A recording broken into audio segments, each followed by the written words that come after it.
Hindi sasali ang malalaking transport group sa ikinasang protesta bukas. Anila, suportado nila ang PUV Modernization Program ng Marcos Administration. Yan ang ulat ni Bernard Ferrer. Tiniyak ng malalaking transport groups na hindi sila lalahok sa ikinasang kilos protesta ng grupong Piston at Manibela bukas, araw ng Martes.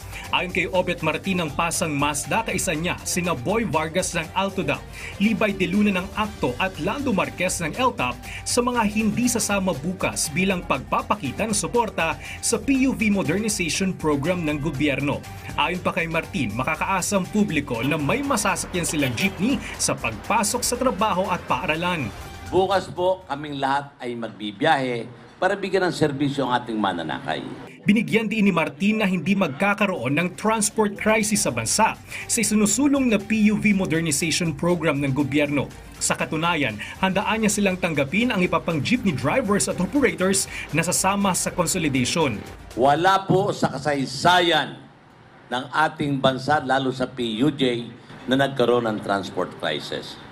This is another issue na ginagawa ng dalawang iyan para pananakot na naman sa ating mga mananakay.